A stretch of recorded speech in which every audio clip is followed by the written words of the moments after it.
अस्सलामुअलैकुम रहमतुल्लाहि वबरकातुहू। आज मैं फिर से आपकी खिदमत में एक बेहतरीन रूहानी इल्म लेकर आया हूँ। ये इल्म ख़ास तौर से शैतान जो आसेब खबीस किसी मरीज़ को परेशान करता है जिस्म पर आकर, उसको पकड़कर जलाने का ये अमल है। इसमें 40 दिन मेहनत करना होगा। बहुत मेहनत नहीं है मगर थोड़ी सी मेहनत है। तो मैं इस अमल को बताने से पहले मैं अपनी तारुफ करा दूं। शायद आपके लिए ये मेरा पहला वीडियो हो। मैं आमिल बाबा हूँ। 2001 से रूहानी लाइन में कदम रखा हूँ। लगभग 22 साल के करीब हो गया है और मैंने 120 से ज़्यादा चिल्ले रूहानी अमल किए और 150 से ज़्यादा लश्कर, रूहानी लश्कर मेरे पास है जो अल्लाह के हुक्म से मेरा काम करते रहते हैं। मैं इंडिया में बिहार स्टेट से के मुजफ्फरपुर ज़िले का रहने वाला हूँ। फ़िलहाल तो मुजफ्फरपुर में ही हूँ। एक छोटी सी तारुफ मैं आपको करा दिया हूँ और अब चूँकि मैं रूहानी इलाज बहुत दिनों से कर रहा हूँ, 22-23 साल से, तो आप सोच सकते हैं कि मैंने हज़ारों से ऊपर मरीज़ें देखा है। हर तरह का, हर किस्म का मरीज़ देखा, उससे मुझे तजुर्बा हासिल हुआ है। तो वो तजुर्बा तो मैं शेयर करूँगा ही। और जो तरीक़ा मैंने इस्तेमाल किया मरीजों का फ़ायदा पहुंचाने में, वो तरीक़ा भी मैं अब आपसे दिल खोल कर बहुत बेहतरीन तरीके से बताने जा रहा हूं, जो इसके पहले किसी यूट्यूबर ने किसी वीडियो में नहीं बताया है और न ही किसी ने किताब में इस तरह से समझाया है। और अगर किसी के पास इस तरह का इल्म है तो वो जब भी बताता है तो वो अपने ख़ास इंसान को ही बताता है, जैसे ख़ास तौर से अपने औलाद को बताता है, वारिस को। बाकी जनरल किसी को नहीं बताता है।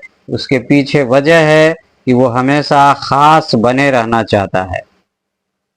लेकिन मेरी शुरू से सोच अलग टाइप की रही है कि मैं जात पात, ऊंच नीच, बिरादरी की ऊंच नीच को नहीं मानता हूँ। उसी तरह से और भी जो भी इंसान में तफरका पैदा करने वाली बातें हैं या जो मोहब्बत को ख़त्म करने वाली बातें हैं, उस सब बातों से मैं परहेज़ करता हूँ। मेरी ख्वाहिश है कि दुनिया में बड़े बड़े आमिल पैदा हों जो लोगों की खिदमत कर सके, क्योंकि एक आमिल से इस पूरे दुनिया के लोगों की खिदमत नहीं हो सकती, मुमकिन ही नहीं है। इसलिए बहुत सारे आमिलीन चाहिए।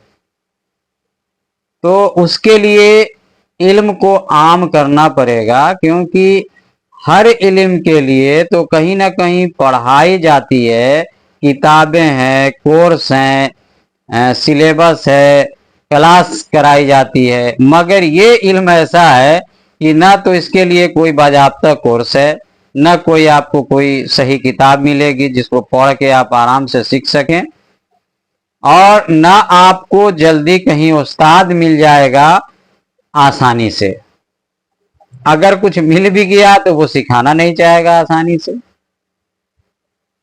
ये सब परेशानी है इस इल्म में। लेकिन आज के बाद जब से मैंने ये चैनल खोला है, अब ये सब परेशानी का हल मिल चुका है, क्योंकि इसमें जो बातें हमने बताई है वो बातें इतने अच्छे तरीके से कि थोड़ी सी भी समझ और बुद्धि वाला इंसान होगा तो इसको अच्छे तरीके से समझ जाएगा। उसको बहुत अकल लगाने की जरूरत नहीं है, अब बहुत इल्म हासिल करने की जरूरत नहीं है, वो मदरसे से फारिग होना जरूरी नहीं है उसके लिए, अरबी का दक्काक होना जरूरी नहीं है उसके लिए। इस इल्म को हासिल करने के लिए बस एक चीज की जरूरत है, वो है सच्ची तलब, दिल में जज्बा हो, शौक हो इस इल्म को हासिल करने का, बस यही चाहिए। बाकी जो भी कमी होगी वो सब अपने आप पूरी होती चली जाएगी। जो मेरे साथ हुआ, जब मैं आईएससी में यानी इंटर में मैथमेटिक्स से पढ़ रहा था 1999 में, तभी मैं अमलियाती लाइन की और सूफियों की किताबें मिल गई थी, मेरे हाथ लग गई थी और मैं पढ़ना शुरू कर दिया था। और उसी वक्त 1999 में ही मैं इस लाइन में आ गया था, लेकिन मैंने कोई चिल्ला या कोई अमल नहीं करता था, बस किताबें पढ़ता था और वज़ाइफ पढ़ता था।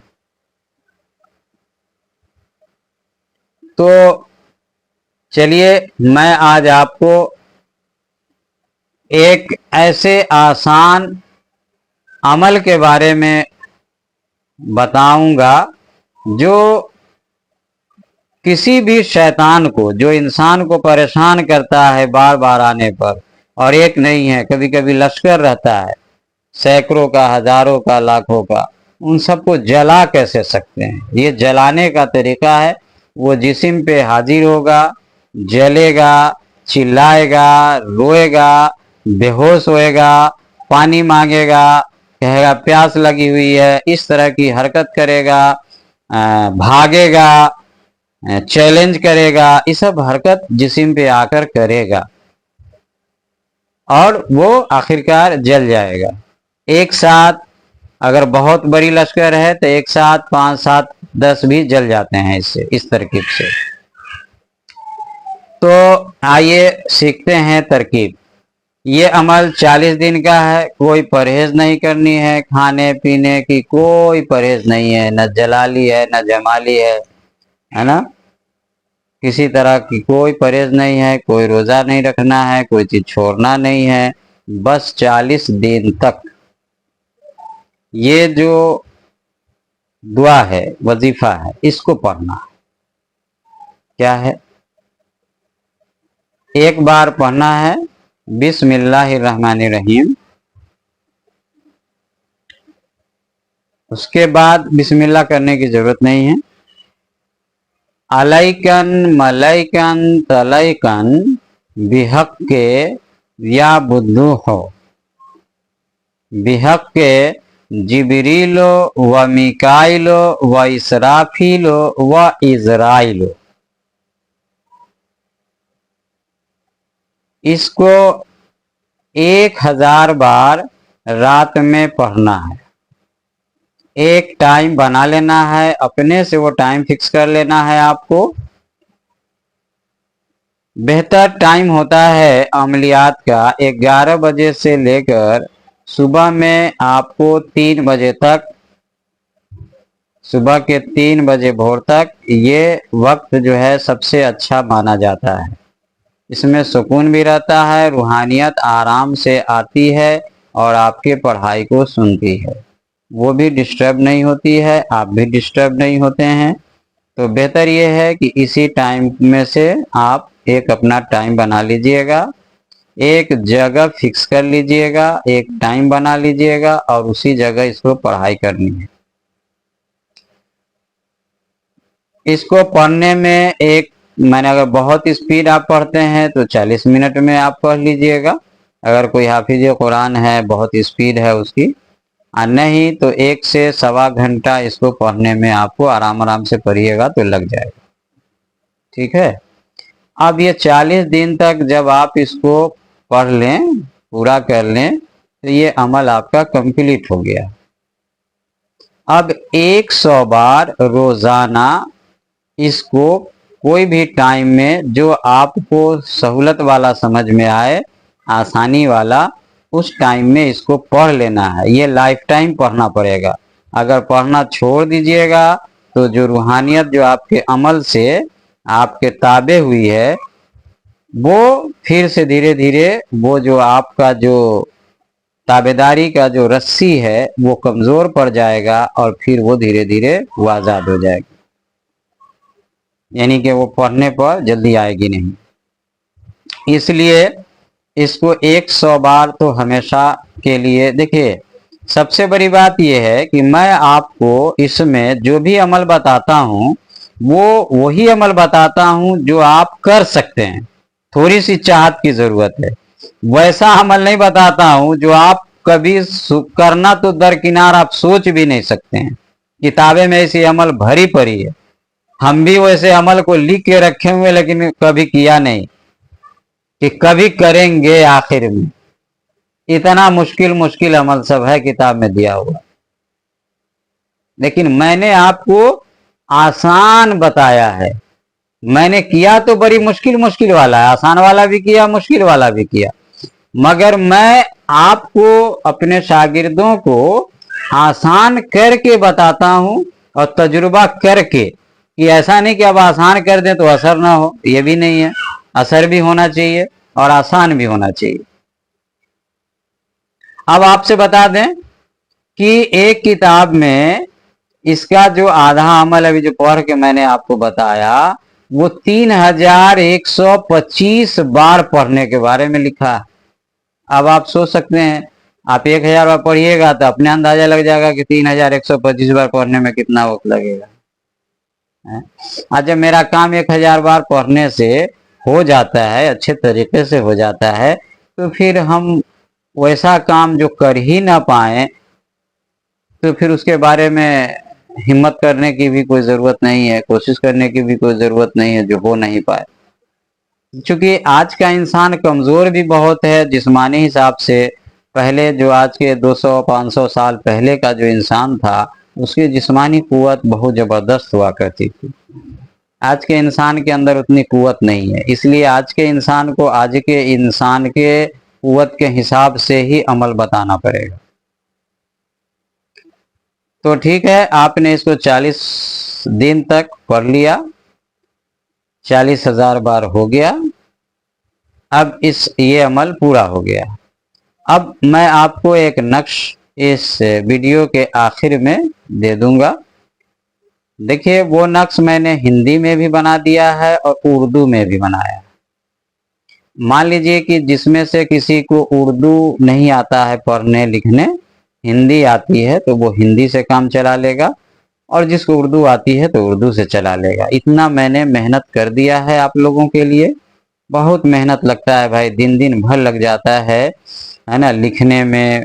कहीं लिखे ध्यान इधर उधर हो गया, फिर गलती हो गई, फिर उसको सही किया, बहुत वक्त लगता है। पूरा दिल दिमाग को हाजिर रखना पड़ता है। एक गलती हो जाएगी तो पूरा अमल खराब हो जाएगा। इसके लिए मुझे मोबाइल को कंटिन्यू साइलेंट रखना पड़ता है। किसी से कोई बात नहीं, कोई टॉक नहीं, कोई काम नहीं करते हैं जब मुझे वीडियो बनाने के पहले जो तैयारी करना पड़ता है और वीडियो बनाने के वक्त। इसलिए अगर किसी को लगता है कि बहुत आसान है वीडियो बनाना तो वो बहुत ही गलतफहमी में जी रहा है। और अगर कोई इस वीडियो की कदर नहीं करता है तो वो खुद अपना नुकसान उठा रहा है। क्योंकि जो अल्लाह की नेमतों की नाकदरी करता है, एक वक्त ऐसा आता है कि अल्लाह ताला उससे अपनी नेमत को उसके लिए बहुत मुश्किल कर देता है, टफ कर देता है। यानी कोई उस नेमत को पाने में 5 मिनट में पा सकता है तो ये 5 दिन में भी इसको नहीं मिलेगा। उसके लिए अल्लाह ताला इस तरह से मुश्किलें पैदा करता चला जाता है ऐसे नाशुक्र इंसानों के लिए। तो अल्लाह ताला से दुआ है कि अल्लाह ताला शुक्रगुजार बनाए हम लोगों को और समझदार भी बनाए। हर चीज को उसकी ऐसी कदर करें जो वो कदर के लायक है। अब ये जो पलीता जो है, इस पलीते को आप लिख लीजिएगा। अगर मान लीजिए कि बाई दी वे कोई जाहिल इंसान है ना, अब वो लिख नहीं पाता है, तब क्या करेगा? तो इसका आप फोटो कॉपी आप एक बड़े कागज पे करा लीजिएगा, यानी बड़े पन्ना हो, बड़े साइज का हो, उस पे इसका फोटो कॉपी आप करा लीजिएगा। मैंने ऊपरी हिस्से में करा लीजिएगा फोटो कॉपी, सब हो जाता है, फोटो कॉपी वाला कर देता है उसको, अगर आप बताएंगे तो। नीचे जगह आपका खाली रहेगा, ठीक है। तो इस तरह से आप फोटो कॉपी उसका करा सकते हैं। बीच में भी करा, चूंकि आपको अब लिखना नहीं है कुछ, तो जब पढ़ने लिखने नहीं आता है तो आप उसको जो कागज होगा पेपर, उसके बीच में आप उसका फोटोकॉपी करा लीजिए, ठीक है। और नहीं लिखने आता है तो अब आपको क्या करना है कि 200 बार जो दुआ आपने अमल किया है उसको पढ़ के फूकना है। यानी 200 बार जो आपने पढ़ लिया तो ये जो फोटोकॉपी जो आपने कराया है तावीज वाला, इसको खूब अच्छे तरीके से करके फूक मार दीजिए, ठीक है। और फूक मार के आप मरीज के सर का बाल जरा सा यहाँ पर से थोड़ा सा काट लीजिए, या यहाँ पे हो तो यहाँ पे थोड़ा सा का काट लीजिए, जरा सा ही काटना है, कैंची से काट के वो जो कागज जिस पे आपने फूका है उस पे डाल दीजिए, ठीक।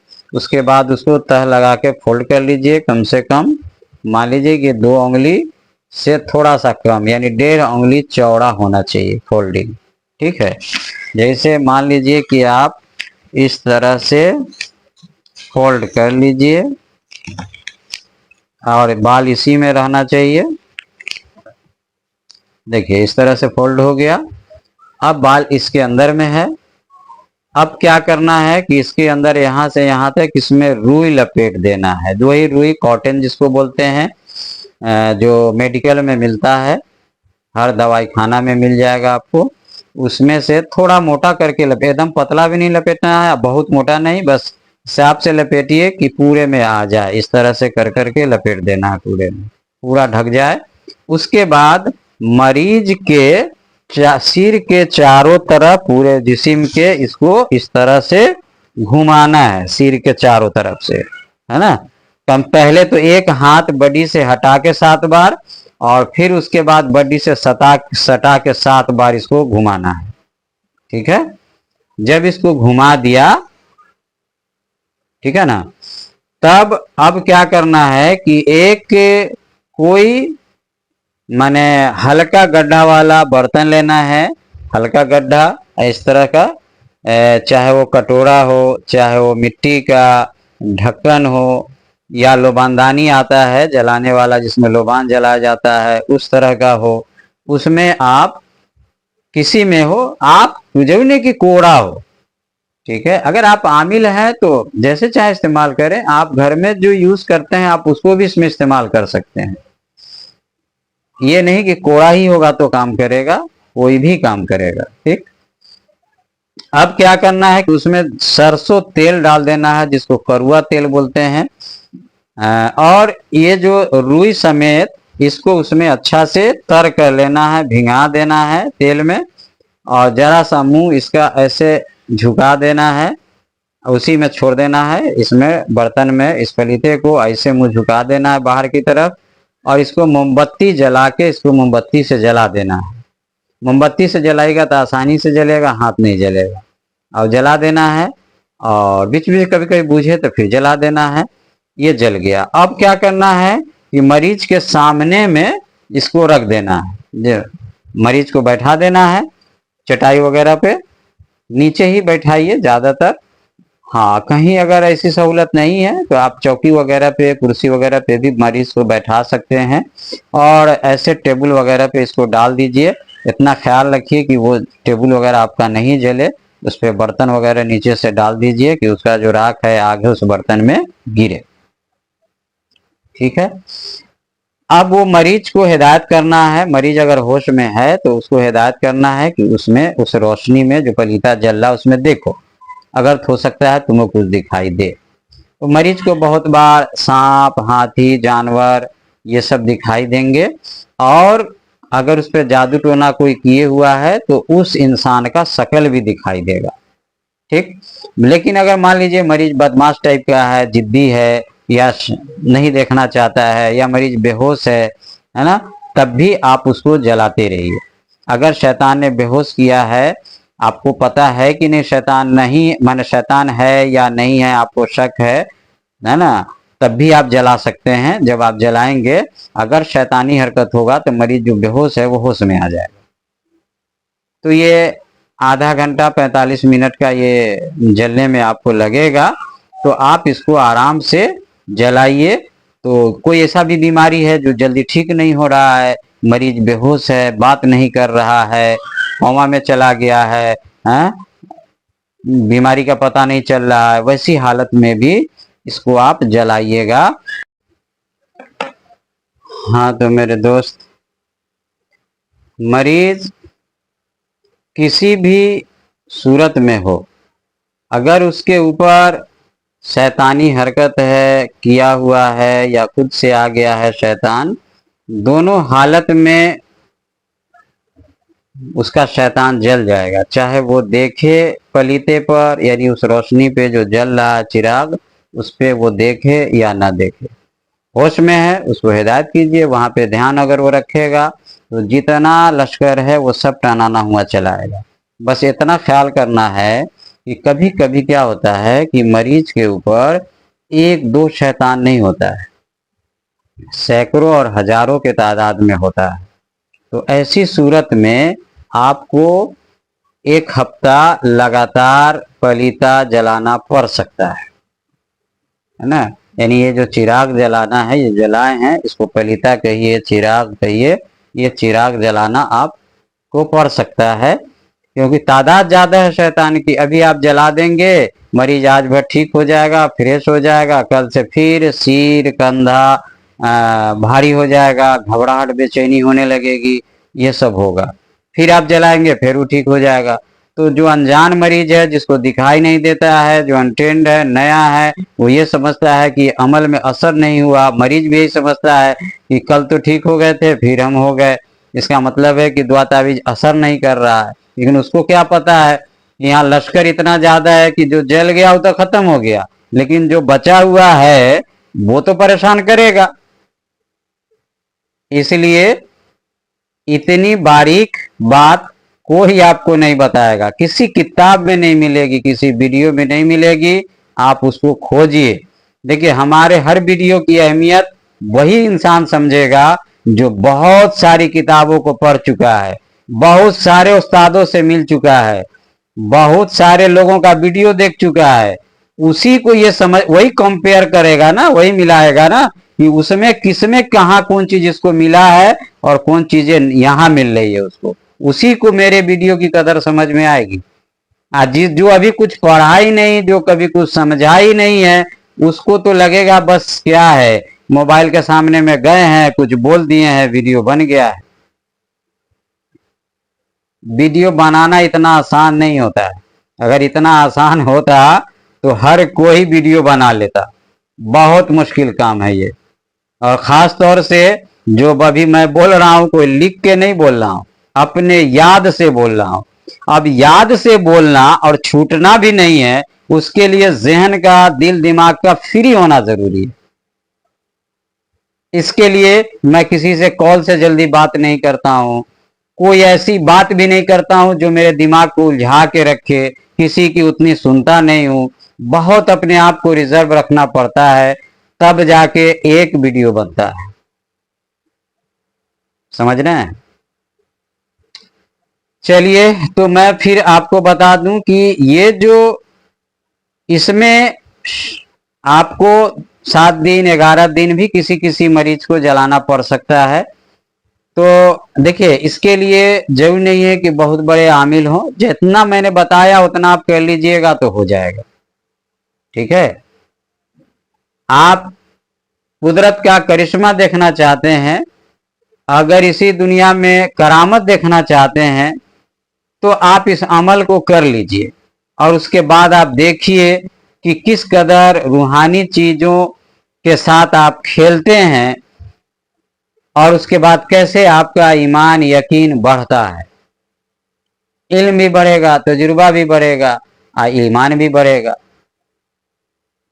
इस तरह से ये जो अमल है ये कोई भी कर सकता है। मैंने बता दिया कि जाहिल आदमी भी कर सकता है, सिर्फ पढ़ लेगा, वो जो है ताबीज उसका फोटोकॉपी कागज पे करा लेगा, 200 बार पढ़ के उसको फूंक देना है। अब बाकी जो तरीका बता दिए ही हैं। ठीक, अगर कोई पढ़ा लिखा है तो वो अपने हाथ से देख के लिखे, पढ़ के फूकना तो उसको भी है 200 बार। बाल काट के रखना है, चेहरे मैंने पूरे जिस्म के चारों तरफ एक हाथ हटा के और फिर पूरे बदन पे सटा के 7 बार घुमाना है इसको, पलीता को, जैसे मैंने बताया है कि कैसे घुमाना है। ये सब काम बिल्कुल करना है। देखिए, अगर आप बाल नहीं रखते हैं, आप घुमाते नहीं है, तो शैतान पकड़ाएगा नहीं, और जब पकड़ाएगा नहीं तो हल्की फुल्की उसको तकलीफ हो के वो रह जाएगा, वो जलेगा नहीं। समझे? इस बात का पूरा ख्याल रखिएगा। ये बात बहुत सारे लोगों को मालूम भी नहीं है जी। इसी वजह से वो हाजरात पर हाजरात करते रहते हैं, और मरीज जहां है वहीं पड़ा रहता है। वक्तिया चूंकि तकलीफ होती है शैतान को, ऐसी बात नहीं है, सामने में बैठेगा पावरफुल चिराग के पास तो मरीज को तकलीफ होगी, मरीज यानी शैतान को तकलीफ होगी। अब शैतान को तकलीफ होगी तो कुछ राहत मिल सकती है मरीज को, लेकिन मामला है कि वो खत्म नहीं होगा। और ये जो तरीका जो मैंने बताया उससे वो जल ही जाएगा, खत्म ही हो जाएगा। ठीक, कुछ लोगों को लगता है कि जिन शैतान को जलाया नहीं जा सकता है क्योंकि वो आग से बना है। एक बात बताइए, इंसान मिट्टी से बना है, क्या मिट्टी का जो ढेला होता है बड़ा सा, क्या इंसान को उससे मारा जाए तो क्या इंसान को उससे चोट नहीं लगेगा? और अगर चेहरे पर बड़ा से मारा जाए, है ना, अब बहुत ताकत से मारा जाए तो इंसान मर भी जाएगा। तो ये बेतुकी बात है। क़यामत के दिन भी जिन को आग में जलाया जाएगा, इंसान को भी जलाया जाएगा और जिन को भी जलाया जाएगा।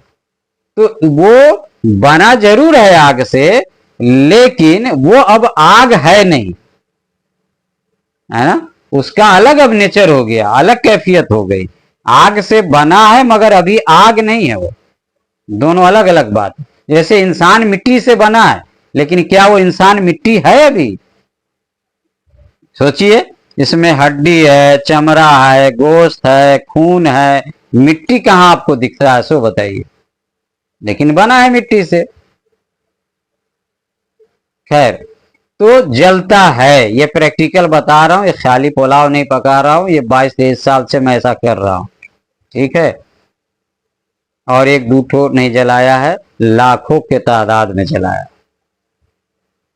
आज मैं दिल खोलकर इस इल्म को बता रहा हूं, मेरी समझ से मैंने इसकी सब चीजें आपको बता दिया है। अब कोई सवाल करेगा कि वो जो राख होगा उसका क्या करेंगे? कहीं नहीं, उसको कागज वगैरह में लपेट के कहीं भी फेंक देंगे, चलेगा। ठीक है, कोई उसमें ही नहीं है, जरूरी नहीं कि कहीं दफने किया जाए, कहीं भी हो उसको आराम से कोई जगह पे उसको फेंक दीजिए, उसमें अब कुछ है नहीं, उससे सिवाय राख के जो जला हुआ, जो लास्ट में जो वो पलीता का राख बचता है, मैं उसकी बात कर रहा हूँ। ठीक है, मरीज को जलाने के वक्त जो है कुछ अगर मुमकिन हो तो वहां पे कुछ खुशबू वगैरह जला लीजिए, अतर वगैरह मरीज को लगा दीजिए, आमिल खुद लगा ले, अगर मुमकिन हो तो। कभी कभी होता है हॉस्पिटल वगैरह में है, कोई ऐसी जगह है जहाँ खुशबू जलाना मना होता है या खुशबू लगाना, तो वहाँ आप परहेज कर सकते हैं। अगर ये काम कर रहे हैं तो आप इसको कर सकते हैं। ठीक है, इस एक अमल से आप करिश्मा दिखा सकते हैं, सिर्फ इस एक अमल से। और बड़ा बड़ा बोतल में जो पानी फूंक के दिया है मरीज को, वो पानी तावीज धो के पीने के लिए दिया है, वो तावीज उतना काम नहीं आएगा जितना ये पलीता जो चिराग जो बताया जलाने के लिए, सो काम आएगा। इससे मरीज को फायदा तुरंत होता है। अगर 1 2 3 शैतान है, 2 4 शैतान है, तो एक दिन में ही मरीज ठीक हो जाता है। ठीक है, लेकिन कभी भी जब किसी मरीज का इलाज करें तो कोशिश करें कि कम से कम 3 दिन ये पलीता जलाएं। मान लीजिए, अब यहाँ पे एक सवाल ये भी आता है कि लगातार कै पलीता जला सकते हैं। देखिए, दिन भर आप पलीता जला सकते हैं। अगर आपके पास टाइम है, मरीज के पास टाइम है, जलाने वाले के पास टाइम है, तो एक दिन में जैसे एक आप तैयार कर लिया, अब उजल रहा है, अब दूसरा जैसे तैयार किया था उसको तैयार कर लेना है, ठीक है। लेकिन जब वो खत्म हो जाएगा, बाल काटने वाला और घुमाने वाला बदन के चारों तरफ जो काम है, ये तब करेंगे जब पहला पलीता जल जाएगा। बाकी पलीते को फूकने वाला काम, लिखने वाला काम, फूकने वाला, ये सब तैयार करके आप रख सकते हैं। एक जल जाए फिर आप दूसरा कीजिए, ठीक है, और दूसरा फिर तीसरा। तो एक दिन में आप 3-5, जो मरीज जितना देर बैठ सकता है, क्योंकि बैठने ज्यादा देर बैठने में भी तो दिक्कत होती है, तो 2-3 घंटा तक तो आप, अगर कोई बैठने के लिए राजी है तो आप कर सकते हैं। हाँ, अब रही बात कि मरीज का बैठे रहना भी जरूरी नहीं है। कभी कभी मरीज इतना बीमार है कि वो बैठ नहीं सकता है, तो मरीज लेटा रहेगा और उसके पास में कहीं पे आप उसको पलीता को जलाते रहिएगा। देखिए, जितनी बातें मुझे समझ में आई, जो अभी याद थी, बहुत बात को मैं बता दिया हूं। अब बाकी जो, अगर आपको कुछ और सवाल करना हो जब आप काम करेंगे, तो आप बेझिझक आप मुझे व्हाट्सएप पे मैसेज कीजिए और मेरे जवाब का इंतजार कीजिए। कॉल बार बार नहीं कीजिएगा, न कॉल, और बार बार ये नहीं मैसेज कीजिएगा कि क्या हुआ, जवाब नहीं दिया है, ये सब बात नहीं। मैसेज कीजिए और फिर इंतजार कीजिए सब्र के साथ, अगर हमसे काम लेना है तो। और अगर काम नहीं लेना है तो क्या जरूरी है भैया, है ना। 1-1 मिनट में यूट्यूब पर ऐसे ऐसे बाबा हैं जो 1 मिनट में दुनिया का हर काम कर देते हैं, करने का दावा करते हैं। आप उनसे कांटेक्ट कीजिए, फिर समझ में आ जाएगा कि किसकी क्या कदर है और किसकी क्या कीमत है। तो जो फायदा उठाना चाहता है वो मुझसे व्हाट्सएप पे मैसेज करके इंतजार करेगा, तो मैं इंशाल्लाह उसको गाइडलाइन करूंगा, उसका जवाब दूंगा, ठीक है। कॉल किसी तरह का नहीं करेगा, अगर कॉल करेगा तो मैं नंबर को ब्लॉक कर दूंगा, क्योंकि बात करने का मेरे पास इतना नेटवर्क अच्छा नहीं रहता है। एक तो आवाज साफ नहीं आती है, और दूसरी बात की टाइम भी नहीं रहता है। और कॉल में है कि एक आदमी पे लगो तो बाकी सब काम को छोड़ो। तो अब या तो हम काम को देखें या हम दूसरे से बात करें, फजूल का बात करें। जब काम व्हाट्सएप से हो सकता है तो फिर कॉल क्यों। तो वो जो ज्यादा होशियार लोग हैं वो समझते हैं कि हम खास हैं, हम तुरंत बात करेंगे, अभी का अभी हल हो जाएगा। वो इंतजार नहीं कर सकते 1-2 दिन। तो 1-2 दिन जो इंतजार नहीं कर सकता है उसको लाइफ टाइम इंतजार करना पड़ेगा। कैसे इंतजार करना पड़ेगा, जैसे मैं नंबर को उसके ब्लॉक कर दूंगा, जिंदगी भर वो हमसे फायदा नहीं उठा सकता है। वीडियो यूट्यूब पर है, उससे जो उठाना उठा लीजिए, हमारी पर्सनली जिंदगी से अलग से वो कोई फायदा नहीं ले सकता है। तो एक गलती उस इंसान की जो एक डिसिप्लिन को तोड़ेगा, वो लाइफ टाइम हमारे फैज से महरूम रह जाएगा, उस फैज से जो वो ले सकता था मुफ्त में, सिर्फ अपने एक होशियारी के वजह से और एक डिसिप्लिन को तोड़ने की वजह से। देखिए, डिसिप्लिन तोड़ने वाले इंसान को मैं पसंद नहीं करता हूं, बहुत नफरत करता हूं। जो इंसान डिसिप्लिन पे नहीं चलता है, जिसके जिंदगी में अनुशासन नहीं है, वो इंसान और जानवर में बहुत ज्यादा का फर्क नहीं है। वो इंसान बहुत आगे भी नहीं बढ़ सकता है। इसलिए भाई, अपनी जिंदगी में अगर बड़ा मकाम हासिल करना है तो आप अनुशासन का पालन कीजिए, यानी डिसिप्लिन उसूल पर चलिए, सख्ती से अमल कीजिए, न खुद तोड़िए न दूसरे को तोड़ने दीजिए। तो चलिए, आज की मुलाकात और बात बस इतना ही। फिर हम आपसे मिलते हैं कोई अच्छी जानकारी और अच्छे इल्म के साथ दूसरी वीडियो में। तब तक के लिए आप अपना ख्याल रखिए, अपनों का भी ख्याल रखिए, हमारे लिए भी दुआ कीजिए। हम भी आपके लिए दुआ करते हैं कि अल्लाह आपकी हर जायज़ मकसद को पूरा फरमाए, हर रुके हुए काम को कर दे और आपको ज़िंदगी में हर तरह की खुशियाँ अता फरमाए। और सीधे रास्ते पर चलने की तौफीक भी अता फरमाए। और एक एहसान अगर आप कर सकते हैं मेरे ऊपर तो आप कर लीजिएगा कि इस वीडियो को शेयर कर दीजिएगा, लाइक और सब्सक्राइब भी कर लीजिएगा, कि ताकि दूसरी वीडियो भी आप तक पहुंच सके, और जिनको ये वीडियो नहीं मिला है आपके शेयर करने से उनको भी ये वीडियो मिल जाए। ठीक है, ठीक है, तो अल्लाह हाफिज।